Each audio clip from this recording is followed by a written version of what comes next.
Ahora sí, buenas noches. Vamos a empezar grabando la reunión. Bienvenidos a la última clase de esta unidad de aprendizaje 2 del tercer módulo del Diplomado de Comercio Internacional.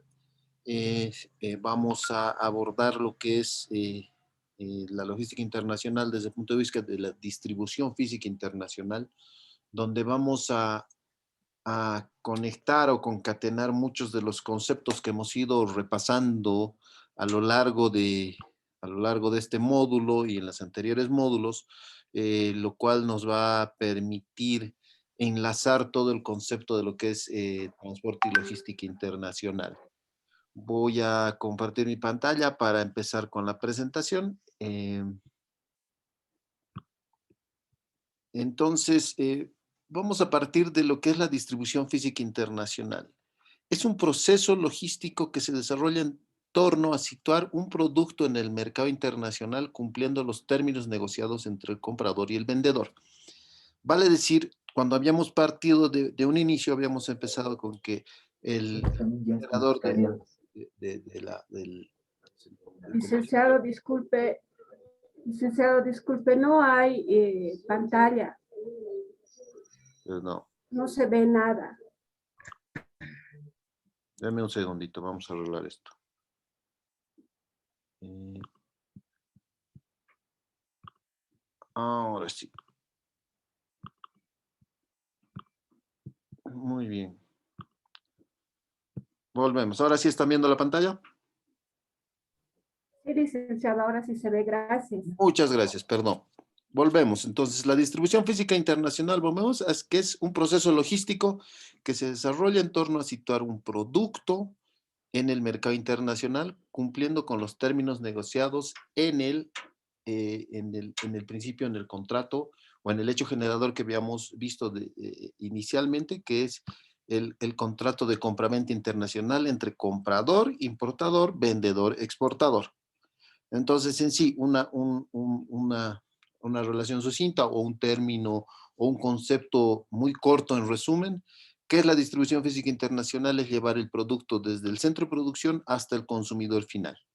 ¿Y cómo vamos a hacer todo eso? Es empezar de acuerdo a los términos del contrato internacional, donde se establecen tanto, se pactan el precio, los modos de transporte, la determinación del riesgo en función de los 5 términos que habíamos revisado, el modo de transporte en el cual se hará el tiempo y todo lo inherente al contrato de compraventa nacional, desde origen hasta destino, puede pasar desde un proveedor, pasando por un almacén de carga logística, una terminal aérea o marítima, o un transporte internacional que puede ser en cualquiera de los modos que ya hemos ido viendo, puede seguir hacia una terminal, a una consolidación o desconsolidación, partiendo con un trámite aduanero, con un transporte local y en destino, un almacenaje si fuera necesario, un control de calidad y una distribución final que tiene que ver con el consumidor final. En este sentido, ¿cuál es la función de la distribución física internacional? Es guardar el equilibrio que debe existir entre los términos contractuales, en lo que habíamos quedado, todo lo que el contrato, y su cumplimiento en función de los canales de distribución, lo que les decía. Precios, tiempos, gestiones operativas y las proyecciones de mediano y corto plazo en función del requerimiento del comprador para destino de consumo final. ¿Cuál es el campo de la distribución física internacional?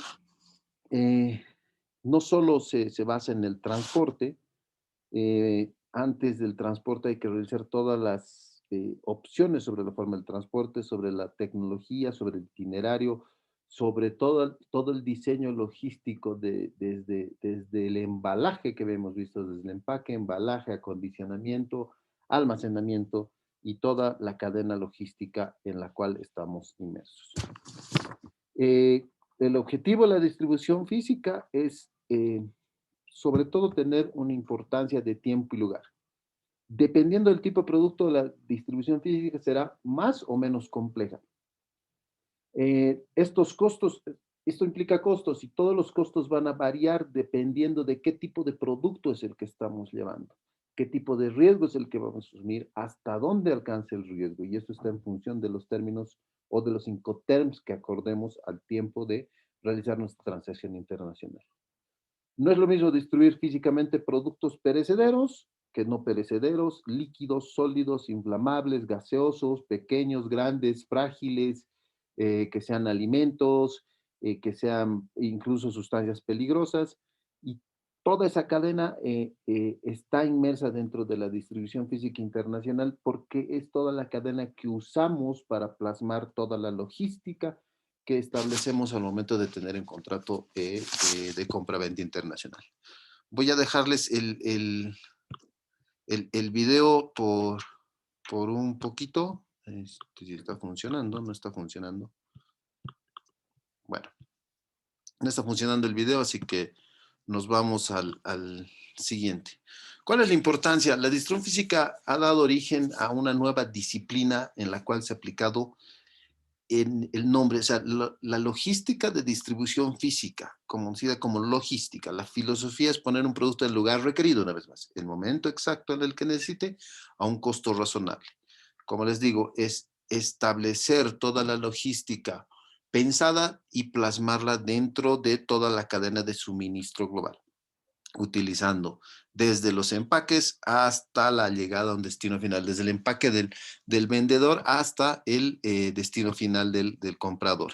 Y en todo ese contexto tenemos que la distribución física es, como su nombre le indica, es la utilización de todos los medios o de infraestructura que tengamos a mano para poder realizar y plasmar la logística planeada.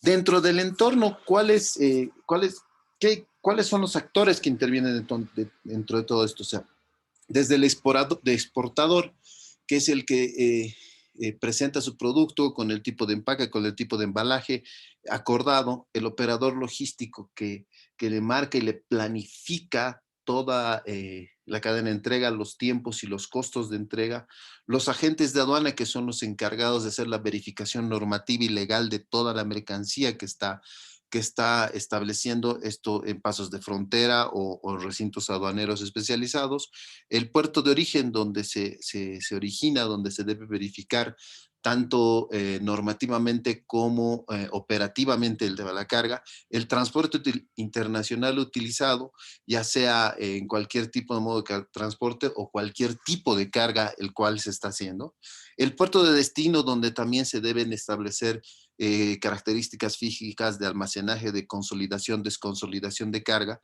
todo lo que ya hemos ido viendo, el transporte interno ya dentro del país destino, o transporte interno dentro del país de tránsito, la aduana de destino, la frontera o la aduana de destino del importador, por ejemplo.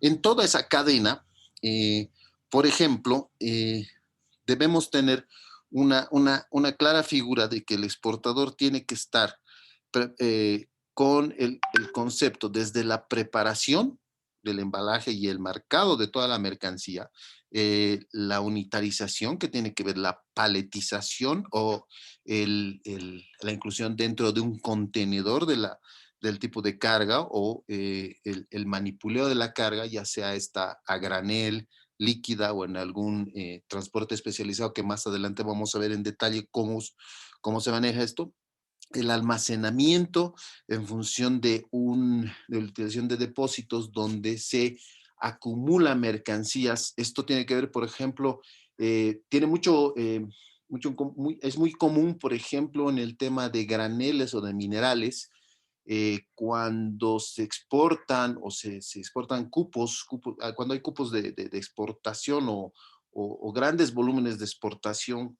por las características de tipo de transporte, generalmente en, una, en un solo camión o en un solo tren no se puede enviar posiblemente todo el volumen requerido o que tenga que subirse a un barco granelero, por ejemplo. Entonces, se hacen diferentes tipos de embarques. Qué sé yo, si tenemos una compra de 800 toneladas de soya, que es más o menos como se marca el, el ejercicio que se debe hacer al final de este módulo, tengan en cuenta que solamente un transporte terrestre, en nuestro caso, puede cargar hasta 28, 26 toneladas de soya. Entonces, tenemos que calcular que necesitamos alrededor de más o menos 35, 40 camiones para llevar esa soya. Entonces, cada camión significa un embarque y la acumulación en almacén en puerto antes de subir un barco se va haciendo de esta forma. Entonces, esa es la razón de utilizar un almacenamiento o una consolidación de carga por los volúmenes establecidos. También tiene que ver con el transporte y toda la cadena de distribución. Tenemos que ver desde el centro de abastecimiento qué tipo de transporte, si va a ser el transporte final que va a llevar hasta puerto o va a haber un transbordo de transporte en función de ver una multimodalidad, por ejemplo. Tenemos que ver el tema del seguro de la carga con los riesgos de las pólizas para asegurar nuestra carga, para evitar cualquier vicisitud que tengamos en el transcurso del traslado de las mercancías, verificar la documentación, las facturas, los certificados, las certificaciones, los documentos de pago, la documentación necesaria para el cruce de frontera, la gestión y operación aduanera, la declaración, por ejemplo, de una DUE, de una declaración de exportación, la gestión y operación bancaria. Tenemos que asegurarnos los pagos mediante los agentes y corresponsales necesarios y una gestión de distribución que incluye tanto el personal operativo como administrativo de nuestra empresa. Dentro de esto también tenemos los componentes de los costos que se empiezan a asumir. Por ejemplo, para el país exportador, ¿cuáles son los costos directos? Son los embalajes, la mano de obra, los materiales, el equipo, la identificación de las unidades embaladas, el manipuleo dentro de los almacenes, ya sea de la fábrica o de la consolidación en algún hito donde se pueda hacer esto, los símbolos, la marcación en caso de que sean cargas peligrosas, los documentos de exportación, los certificados de origen, los documentos aduaneros, la contratación de un agente aduanero, los documentos de transporte, dependiendo del Incoterm que se haya elegido dentro del contrato, la unitarización, paletización, contenedorización, que se llama de la carga, todo el manipuleo, el transporte, el seguro local, desde el local del exportador hasta el lugar del embarque internacional. También hay que tomar en cuenta el almacenamiento como un costo, el manipuleo del lugar de embarque, de descarga y depósito, las comisiones bancarias, las comunicaciones, agentes, vendedores, etcétera, etcétera.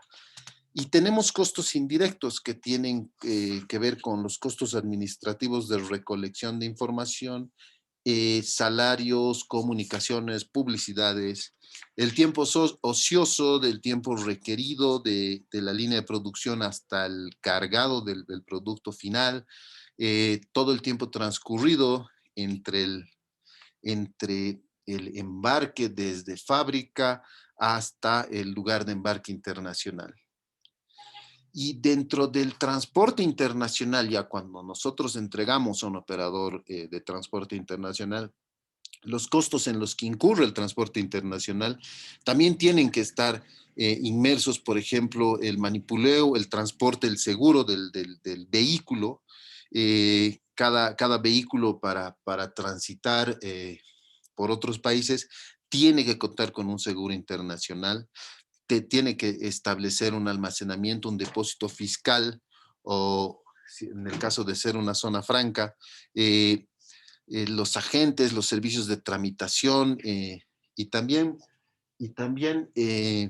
se considera con costos indirectos el tiempo de tránsito de embarque internacional, el tiempo que se tarda en el cruce de fronteras, en los recintos aduaneros de fronteras o en los recintos especializados de frontera. Esos más o menos son todos los costos que se establecen al momento del tema de la utilización de la distribución física internacional. Vamos a volver a recordar un poquito cuáles son los tipos de carga que tenemos, ¿no ve? Tenemos dos tipos de carga, una carga general y otro tipo de carga a granel.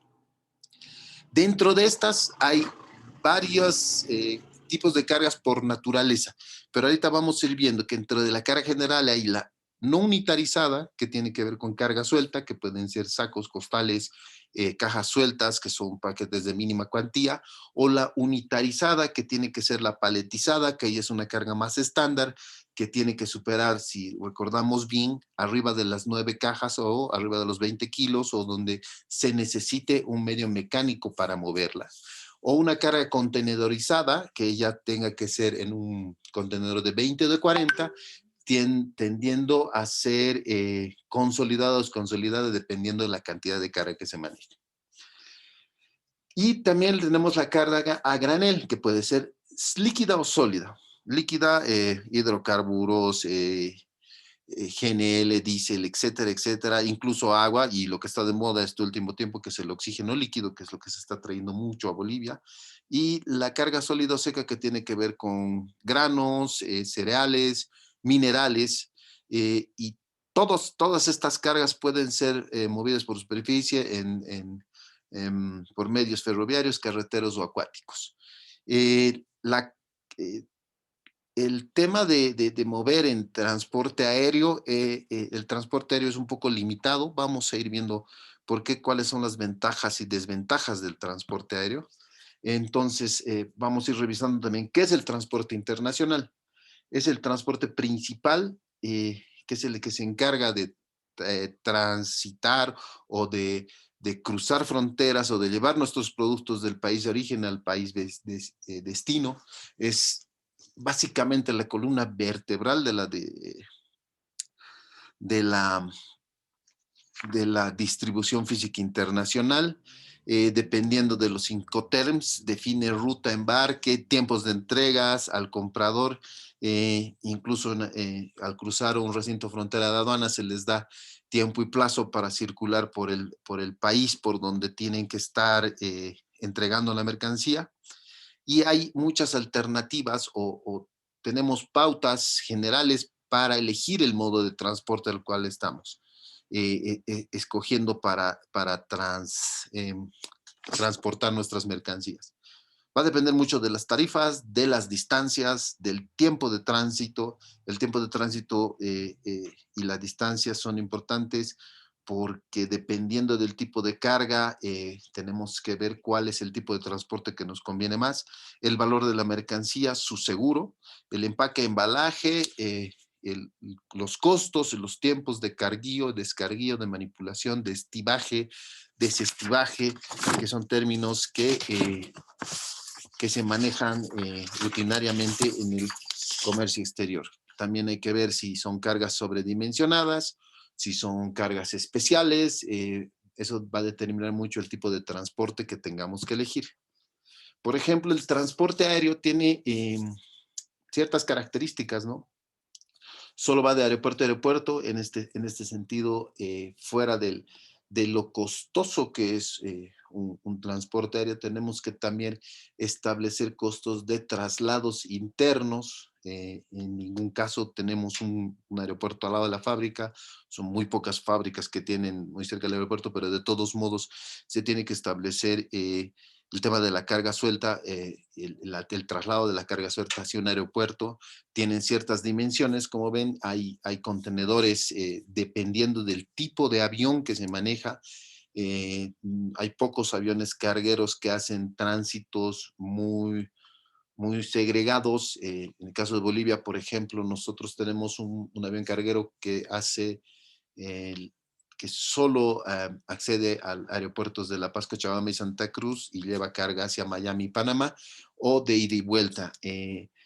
Las ventajas son muchas, son rapidez, fiabilidad, seguridad, son menores costos de seguros, en todo caso, pero el flete es mucho más alto, la capacidad es muy limitada, no se puede mandar demasiada carga en un avión tiene una capacidad de cargar tan solo entre 18 y 20 toneladas y tiene ciertas restricciones para cierto tipo de productos que no soportan la presión establecida cuando un avión se traslada al aire. Tenemos como les decía, los tipos de contenedores de acuerdo al tipo de avión. Los aviones más grandes aceptarán algún tipo de contenedores un poco más espaciosos o más voluminosos, un poco de mayor carga, y esto va por la boca o la puerta de aceptación de la carga de la aeronave por su tipo, por su tamaño y por su autonomía de vuelo en todo caso. El transporte marítimo tiene muchas características de manejar mucho mayores volúmenes de carga. Hay diferentes tipos de naves. La mayoría son de transporte de contenedores. La mayoría de los barcos manejan contenedores de 40. Tienen ciertos espacios reducidos para manejar también los contenedores de 20, pero por tema de costo, rendimiento y espacios, obviamente, y facilidad de los grandes puertos o hubs donde se concentran y se almacenan o son distribuidores natos de los contenedores, manejan mucho o mayormente los contenedores de 40 pies. Eh, los documentos necesarios para un transporte marítimo son generalmente el conocimiento de embarque o el bill of lading que se conoce. Tiene tarifas mucho más bajas, transportes de mayor volumen y diversidad. Hay buques especializados que son de contenedores, otros que son graneleros. En muchos casos incluso hay buques charter, tal cual los aviones, hay buques charter que van y recogen algún tipo de carga especializada por ciertos volúmenes establecidos que pueden permitir tener esta característica. Las desventajas de tener un transporte marítimo es no pueden moverse a gran velocidad. Obviamente los seguros y embalajes son mucho más costosos. Es necesario tener un contenedor. En este caso, un contenedor nuevo oscila entre los 18 a 20 mil dólares. eh, Tienen mayor costo en manipuleo por todas las operaciones portuarias de almacenaje y logística de cargado y descargado.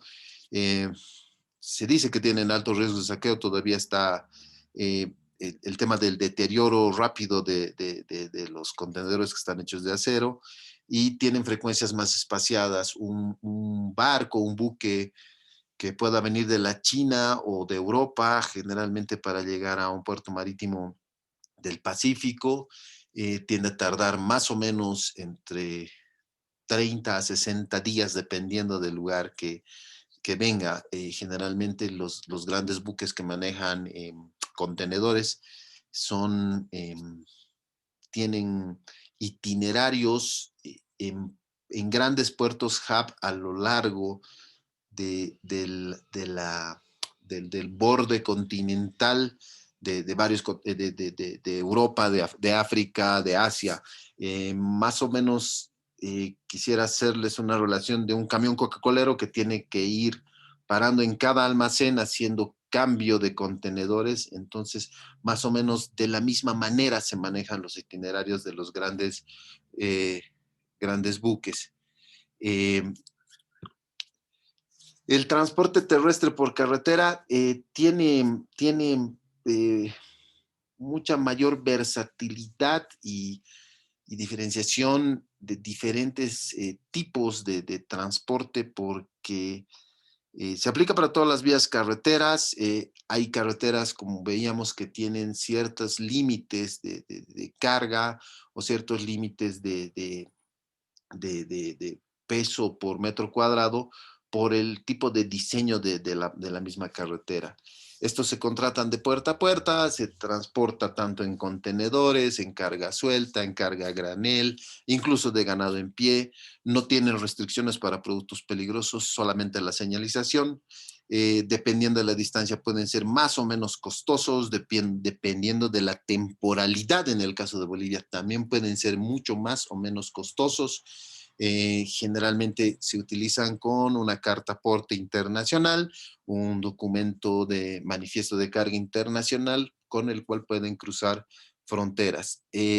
si es que se cortara, perdón, si es que se cortara el Zoom, vamos a acceder nuevamente al mismo link, por favor. Me ha salido un anuncio medio extraño de que se podría cortar. Vamos a seguir y nos apuramos. El transporte por carretera tiene ciertas desventajas. Pese a que tenemos varias asociaciones de transportistas internacionales, existe una guerra de tarifas y fletes dependiendo de la temporalidad. Hay una ineficiencia operativa y documentaria, tiene demoras en cargues, descargues, por hechos de faltas de infraestructura o deficiencias en la infraestructura de carretera que generalmente se manejan. Hay carreteras en mal estado que provocan retrasos en nuestras entregas. Existe poca capacitación de los conductores del servicio al cliente, existe mucha inseguridad en las vías. Entonces, pese a esto, Bolivia es el que usa mayor transporte terrestre para transportar sus mercancías. Cerca del 80% de las mercancías de Bolivia se traslada mediante transporte terrestre en camiones. Tenemos cerca de una frecuencia en algunos pasos de frontera de hasta 250, 300 camiones por día. Por ejemplo, otros transportes terrestres es el transporte férreo, se aplica únicamente vías férreas. También hay una diversidad y versatilidad en el tipo de vagones que se utilizan. Pueden ser cargas a granel, tienen los vagones Tolvas Hopper, por ejemplo, que llevan exclusivamente minerales. Hay otro tipo de vagones para llevar graneles, hay otro tipo de vagones para llevar líquidos, combustibles, carga peligrosa, o también vagones que aceptan contenedores enteros que puedan cargar. Es el transporte, digamos, menos costoso por la capacidad del volumen de transporte que tiene. El, la única desventaja que tiene es que tiene que existir una línea férrea. Actualmente Bolivia tiene solamente en operación una línea férrea hacia el puerto de Arica. Se está planificando tener una línea férrea intercontinental que una Oriente con Occidente. Y dentro de toda esta distribución física internacional, tenemos una estructura de costos que son costos variables dependiendo del tipo de Incoterm al cual hemos acordado. Si ustedes pueden ver bien en el cuadro, tenemos desde el costo del producto hasta la utilidad del comprador. Entonces, va desde el país de origen hasta el país destino, pasando por todos los Incoterms que tenemos, desde el ex-works hasta el DDP o el PBP, que es el precio de venta en público, pero esto ya tiene que ver con la capacidad de un operador logístico de un tipo 5PL que veíamos en la anterior sesión, que se encarga desde recolectar el producto hasta distribuirlo para el destino final al minorista. Este es un cuadro que lo van a poder bajar para tener una mayor idea. Es un cuadro resumen que tiene que ver con la estructura de costos. Y por último, vamos a ver un poco lo que es la infraestructura física de Bolivia para tener un poco de mayor claridad cuál es la distribución física internacional que podemos utilizar dentro de las capacidades de infraestructura física de Bolivia. Contamos con más o menos 35 pasos fronterizos, los cuales nos permiten cruzar a los países limítrofes y nos permiten tener diferentes tipos de salidas hacia o entradas del océano.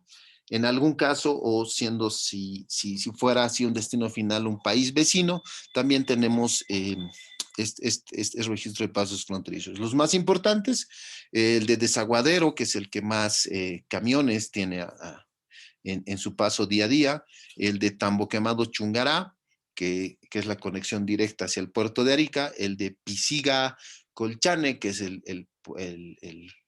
la conexión directa hacia el puerto de Iquique, el de Uyuni Ollagüe, que es la conexión directa hacia el puerto de Antofagasta. Este paso frontera es más especializado en temas minerales. Tenemos también hacia el este del país, uno de los pasos más utilizados es el de Puerto Puerto Suárez, Puerto Quijar o Puerto Suárez, Corumbá, o Puerto Quijarro, Corumbá, que es la principal vía de ingreso del Brasil, porque la parte sur del Brasil es la que más comercio maneja. Hacia el norte tenemos el Iñapari Asís o Epitaciolandia. También tenemos el paso de Guajaramerín, que es hacia el lado de Brasil. Hacia el sur tenemos tres pasos, los tres pasos más importantes, que son Villazón La Quiaca, Yacuiba Pocitos y Bermejo Aguas Blancas, que son los nombres de las poblaciones fronterizas que tiene, es por eso que llevan estos nombres. Generalmente, por todos nuestros pasos de frontera existe un centro binacional de atención en frontera que nos permite la agilización de trámites aduaneros. Todos tienen una carretera y que está dentro de la planificación del ABC de establecer 5 corredores, 5 importantes corredores de 5 importantes corredores internacionales que permitirían integrar o conectar al país de manera adecuada. Se viene trabajando todavía en esto, no están completas todas las carreteras, se están completando también los centros de atención en frontera. En algunos todavía tenemos infraestructura un poco anticuada. También tenemos las hidrovías, que como les había comentado en algún momento, tenemos 3 cuencas. La cuenca endorreica del lago Titicaca, río Desaguadero, que está al oeste del país, o hacia el este, la hidrovía Paraguay-Paraná, que tenemos una salida por Puerto Suárez y el canal Tamengo, que tiene muchos problemas que en alguna oportunidad vamos a oportunidad de comentarla, y la cuenca amazónica, que tiene que ver con los ríos hacia el noreste del país, que se está examinando una alternativa de utilización para utilizar la red fluvial del Amazonas para conectarnos hacia un puerto de Río de Janeiro, lo cual implicaría tener una multimodalidad y utilizar algún tipo de carretera o vía férrea por el corredor bioceánico norte. Como les mencionaba anteriormente, también Bolivia en la planificación de tener o de convertirse en un hub logístico internacional, ha establecido una planificación del corredor bioceánico ferroviario que va a unir el puerto de Santos en Brasil, que es uno de los puertos hubs más grandes en el Atlántico, con un puerto que está en diseño, que sería en Hilo, todo esto por el trazo férreo eh, que ya se tiene implementado. Desde Corumbá hasta el puerto de Santos existe una línea férrea en el lado de Brasil. En el lado del Perú, desde Puno hasta el puerto de Hilo también existe una línea férrea.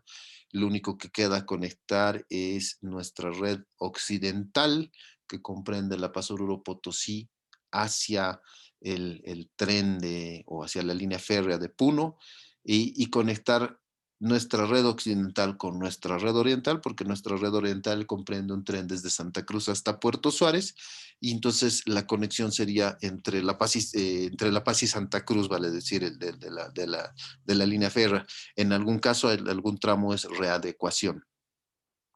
Y en aeropuertos contamos con cerca de 21 aeropuertos y son solamente 3 internacionales, La Paz, Cochabamba, Santa Cruz.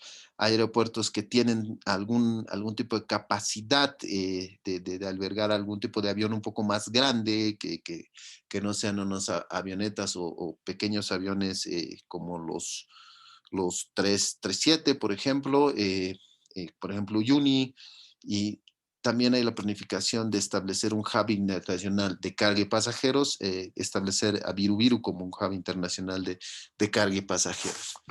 Y la infraestructura física de Bolivia no sería posible plasmarla o adecuarla o utilizarla si no tuviéramos algún acuerdo que establezca la utilización de estos pasos de frontera o de conexiones hacia el mar. Y en ese sentido, Bolivia tiene ciertas concesiones que los países vecinos le han dado en función de su eh, eh, característica de enclaustramiento, de mediterraneidad.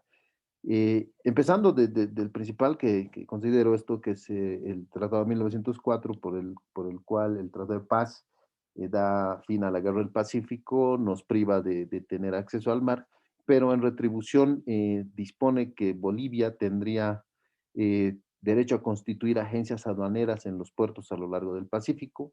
Por lo pronto, solo se tienen agencias aduaneras establecidas por ley. La agencia aduanera establecida o determinada por Bolivia es la SPB, que tiene presencia en los puertos de Antofagasta y Arica, regulando y marcando su presencia y determinando o cuidando, verificando toda la mercancía en tránsito desde y hacia Bolivia, pasando por la Administración de Servicios Portuarios de Bolivia, que tiene presencia en estos puertos.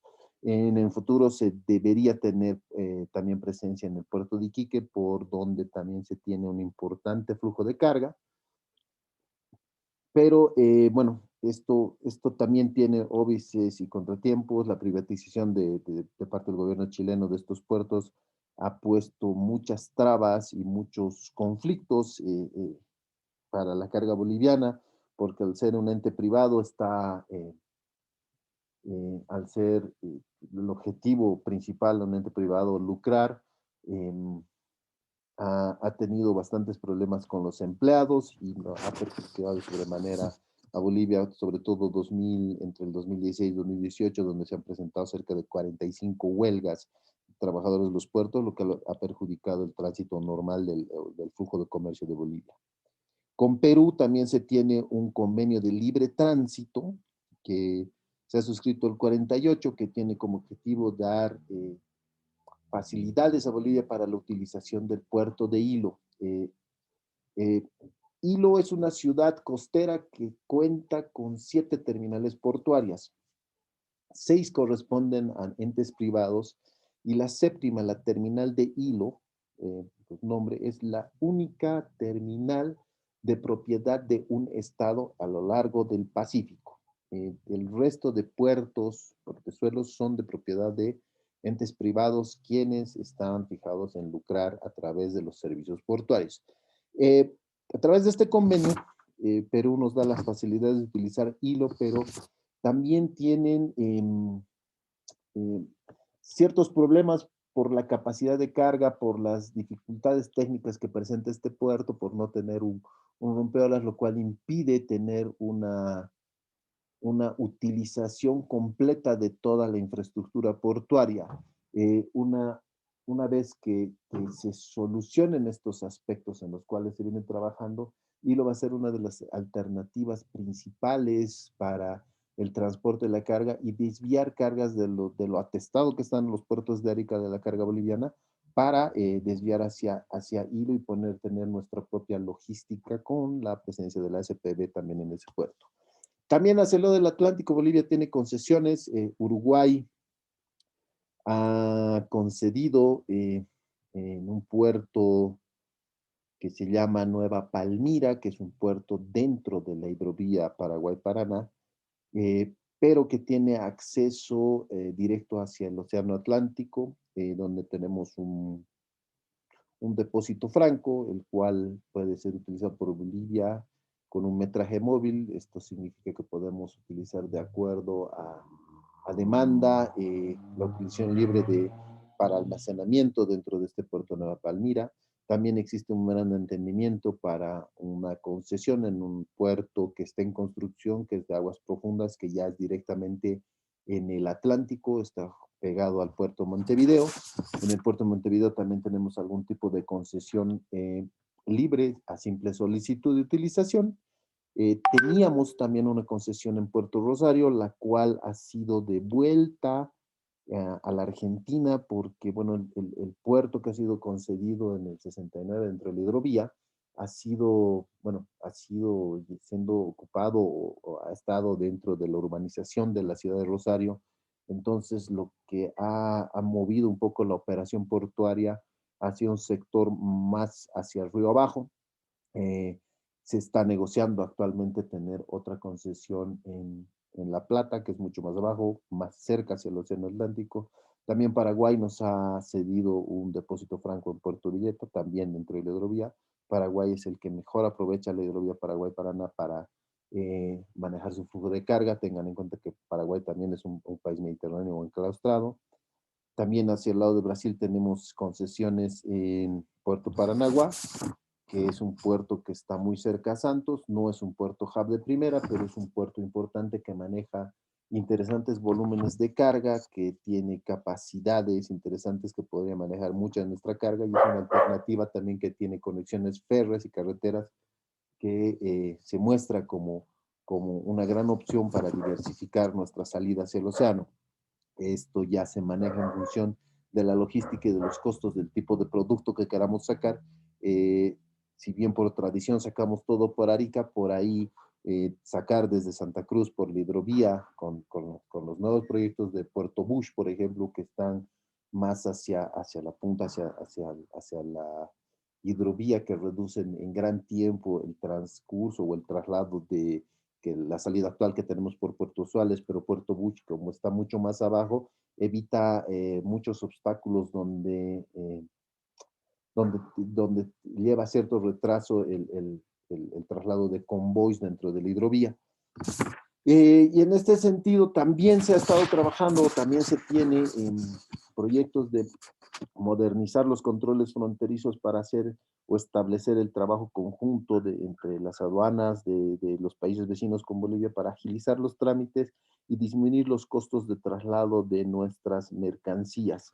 En esta función, los sistemas logísticos, y después de la firma de que Bolivia se ha vuelto signataria del Acuerdo de Facilitación del Comercio, el establecimiento de un Comité Nacional de Facilitación del Comercio va a coadyuvar para acelerar todos estos trámites, la implementación de la infraestructura que ya se ha venido armando en los últimos 10 años va a coadyuvar a generar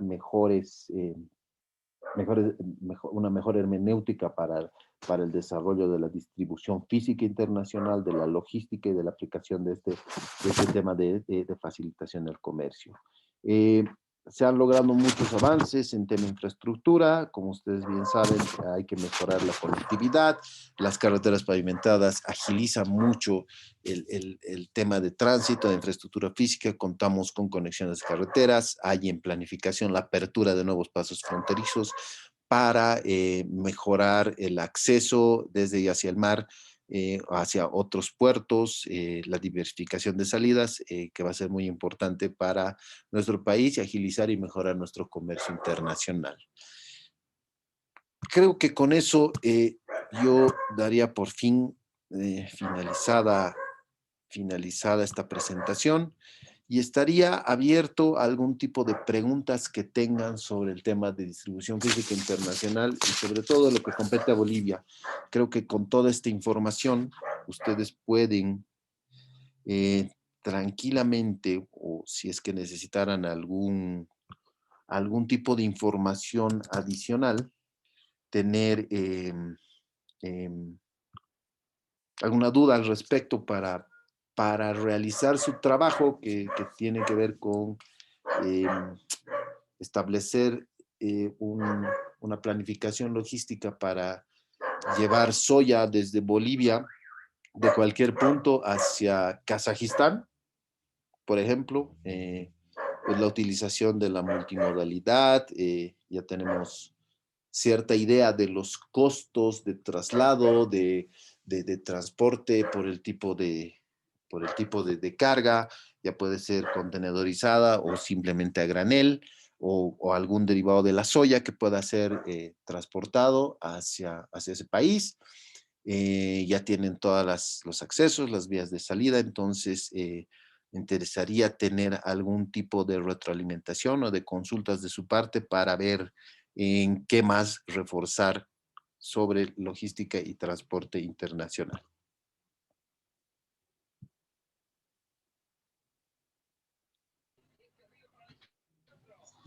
Magíster, buenas noches. Buenas noches, Jaime, adelante.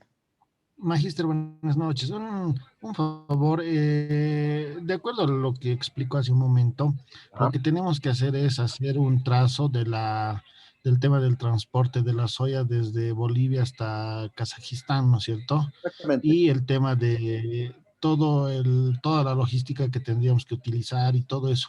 Ese exacto. es el trabajo que hay que hacer, ¿verdad? Sí, correcto. Ustedes vean las instrucciones. Hay un libro que está de referencia tanto en esta unidad de aprendizaje como en la anterior, que es de Alberto Ruibal, donde se establece, donde hay cuadros referenciales en los que están los tiempos y los costos de, de entrega tanto de graneles o de buques, el costo desde cada puerto del Pacífico, del Atlántico en Sudamérica hacia Asia o de Asia hacia Sudamérica. También están los costos específicos de traslado por la hidrovía o por vías carreteras. Son costos referenciales, como les decía, el tema del transporte terrestre es muy variable en nuestro país, está sujeto al tipo de demanda, a la temporalidad, porque por la temporalidad sube o baja la demanda. Les mencionaba en alguna oportunidad que el principal problema de Bolivia es logístico. Cerca del 70% de las exportaciones de carga contenedorizada que hace Bolivia es en contenedores de 20 pies y cerca del 82% de la importación de carga contenedorizada que hace Bolivia son contenedores de 40 pies. Ahí tenemos un desfase en esto y obviamente los contenedores son propiedad de las navieras y tienen un costo adicional por el uso de los contenedores una vez que sale del barco. Entonces se darán cuenta que estamos pagando el uso de contenedores de traída de 40 pies y en algún caso nuestros contenedores de 20 que van a ser desconsolidados en algún puerto tienen que volver posiblemente vacíos o tengan que venir contenedores de 40 llenos y volverse vacíos hacia los puertos. Eso implica un costo adicional en el tema logístico. Mm, ya, perfecto. Gracias, licenciado. No sé si podríamos tal vez escribirle en los próximos días Claro que por sí, si necesitábamos, si teníamos alguna duda y demás con el respecto al por trabajo, por supuesto. favor. Siempre, siempre atento a sus consultas para lo que necesiten, si es que necesitan algún tipo de bibliografía o información adicional, fuera de lo que hemos puesto como bibliografía dentro de la unidad de aprendizaje, siempre va a estar el WhatsApp disponible para que puedan consultar. Muchas gracias, magíster. Buenas noches, Lice. Buenas noches, Rocío. Adelante.